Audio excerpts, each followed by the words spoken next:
me lo contó el primo de un amigo. Así podría empezar a hablar un borracho cualquiera en el bar del viejo Saturnino. Podría ponerse a hablar, por ejemplo, de la infame Casa Amarilla, de la casa abandonada, aunque no del todo abandonada según algunos, porque dicen que algo sigue ahí y siempre estará ahí. Con solo verla se te erizaban hasta los pelos del pensamiento, y eso que a simple vista no era la gran cosa. Una casa vieja de un espantoso amarillo hepático, con una estructura semejante a cualquier otra al final de la calle, con la diferencia de que ahí se murió el tiempo, o la casa lo secuestró, o al revés, el tiempo fue siempre su único propietario. Invito a los incrédulos a pasar por la vereda, cerca de sus barrotes oxidados, y percibir cómo el espacio se curva y te atrae, como un agujero negro, pero mucho peor. Más allá de sus barrotes de prisión, un monte de arbustos espinosos se inclina en demoníaca reverencia hacia la puerta que es su centro, puerta que no es tocada por ninguna hierba, ni polvo, ni mugre, nada. A su alrededor las enredaderas se enroscan a las columnas como dos pitones triturando su comida. Cuántas historias se saben los incautos, los que hacen chistes y folclores de lo que no conocen y no deberían ni pronunciar.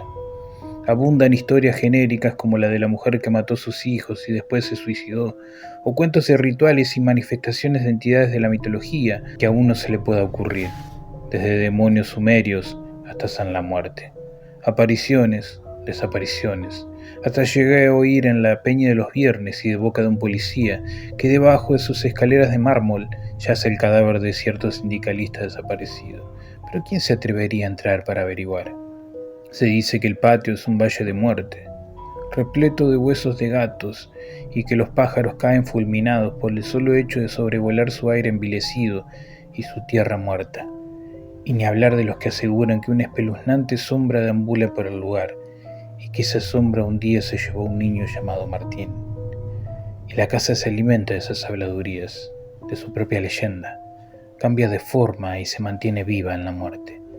Los niños también transmiten su maldición contándose historias en pijamadas, en la escuela, en los campamentos, aunque donde más se las cuentan es en la vieja plazoleta, la plazoleta San Martín, la que está detrás de la casa, justo frente al paredón que cela el patio.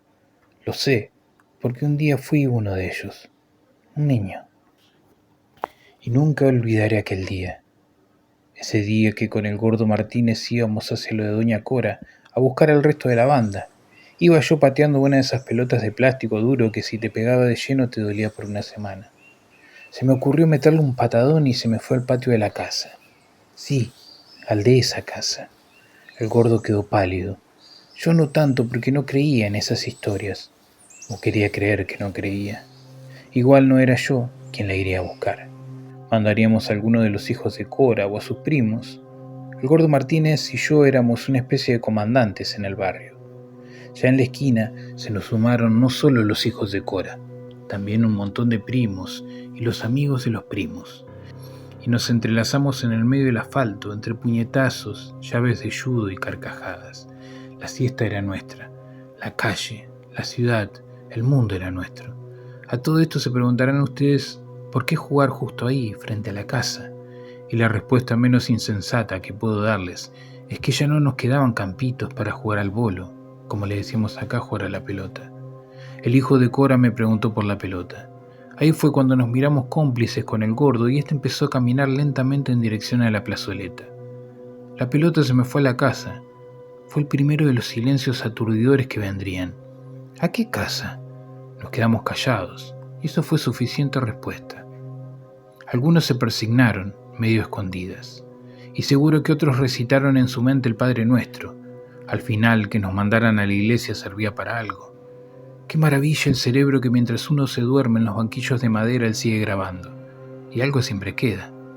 Los miré a todos y les dije, así que ahora el último en llegar a la plazoleta va a tener que entrar al patio a buscarla. No se discutió el fallo. Nos largamos a la carrera quemando la goma de los tenis contra el asfalto. Aunque el gordo había tomado ventaja, no llegó primero, pero tampoco último. El último en llegar fue un chico menudito que había venido con el clan de Cora. Todos estábamos felices por habernos salvado de aquella prenda. Nunca una prenda había sido tan intimidante.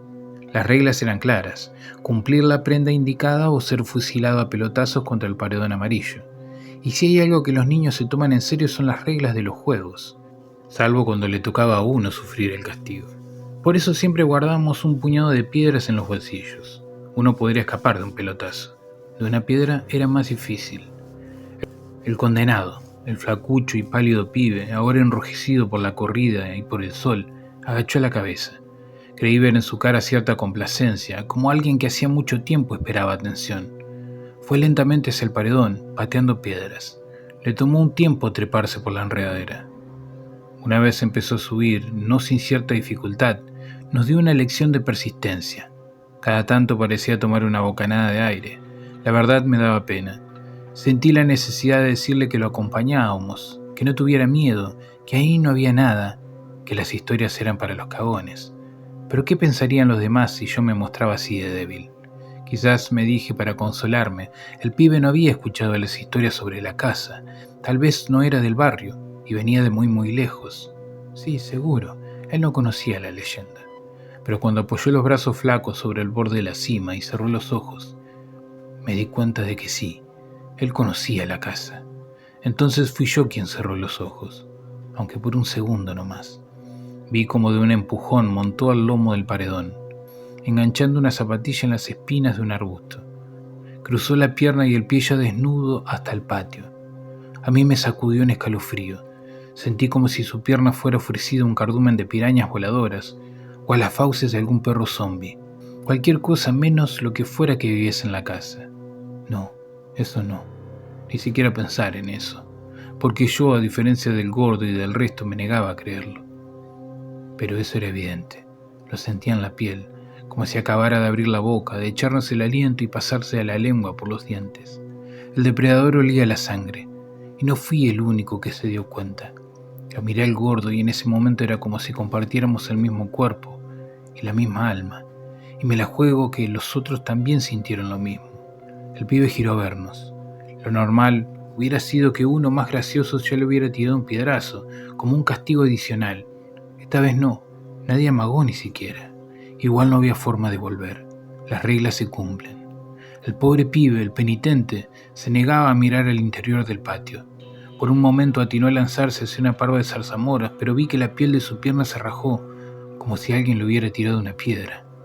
¿Quién fue?, dijo el gordo, que apenas podía contener el aire, como si siguieran la carrera de los 100 metros. Los demás no se habían movido un centímetro, y aunque quisieran no hubieran podido. Seguramente el dolor era intenso, aunque el pibe se aguantó el llanto y lo disimuló en un gemido. Orgullo no le faltaba, y la presencia de aquello, de lo que fuera que viviese en la casa, era cada vez más cercana. Y supe que el corazón del pibe necesitaba salir de su cuerpo, que lo sacudía como un fiero corcel. Vi crecer su miedo y no pude reaccionar porque estaba congelado, pero él seguía allí, decidido a enfrentarse a lo que nadie jamás se atrevería a ver de frente.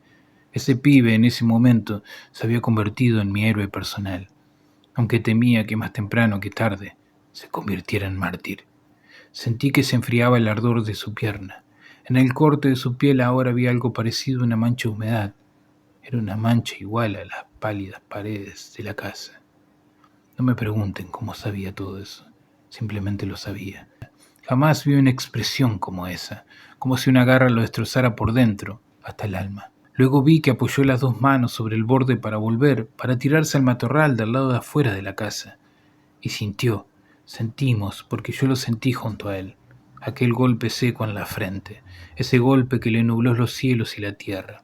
¡Paren!, gritó el gordo. Dijo eso porque de nuevo suponía que alguien le había tirado una piedra, pero yo no vi que ninguna piedra lo golpeara. Los pibes estaban aterrados, para lo único que se movían era para temblar. La sangre en la frente del pibe no se veía roja, era oscura, casi negra, contrastaba con la cara que se le había puesto blanca. Abrió la boca como si volviera a respirar, o como si volviera a nacer. Nunca supe, eso sí que no lo supe. Si miró hacia el patio o nos miró a nosotros, era como si sus ojos miraran al mismo tiempo a este lado y al otro, a ese otro lado que no vemos, a ese otro lado donde vive la casa amarilla. Y yo fui tan egoísta. Quería ver a través de él, de su miedo, y todo desde mi seguridad de espectador. Quería saber si lo que había en la casa tenía cara, dientes, garras, o era una cosa abstracta, como una sombra, o el tejido de la oscuridad eterna. Yo quería que el pibe lo viera, para verlo a través de él, y a la vez no quería, por Dios que no quería. El sol caía y el grito transformó nuestra siesta en un infierno, el grito que después fue alarido. Horrorizados, mimetizados con el condenado, los pibes abrieron la boca en un coro mudo, y los que de a poco logramos salir de la parálisis gritamos también. «¡Esperen! ¡Cállense!», gritó el gordo Martínez, sacándome del estupor. «Cállense, esperen, esperen, chicos». Y cuando volvimos a mirar al paredón, el pibe ya no estaba sobre la cima. ¿Qué? ¿Qué pasa? ¿Alguien vio qué pasó? Nadie sabía. «Hay que ir a ver», dije. ¿Y quién iba a atreverse? ¿Y quién es el pibe? ¿Quién lo conoce?, dijo el gordo. Nadie lo conocía. Solo uno dijo que creyó escuchar que se llamaba Mario, Marcos, algo así. Fue el hijo de Cora, pasmado y con los ojos llenos de lágrimas, el que con la voz rasposa dijo: «Martín. Me dijo que se llamaba Martín». Nunca más lo vimos, aunque yo nunca me voy a olvidar de su cara. Eso es lo que hace la casa. Primero te atrapa y después te destroza por dentro. Se alimenta de tus gritos para mantenerse viva en su eterna muerte y te convierte en un cuento más, en una historia que pasa de boca en boca detenida en el tiempo. Un recuerdo, un fantasma. ¿Y qué son los recuerdos sino fantasmas del tiempo? Veo por sus caras que no me creen. ¿Por qué tendrían que creerme? Soy un borracho más en el bar de Saturnino. Y en este bar se cuenta cada cosa. Y llega el día en que le escuchás a cualquier perejil decir: «Fue en mi pueblo, me lo contó el primo de un amigo. Fue en la Casa Amarilla, la abandonada».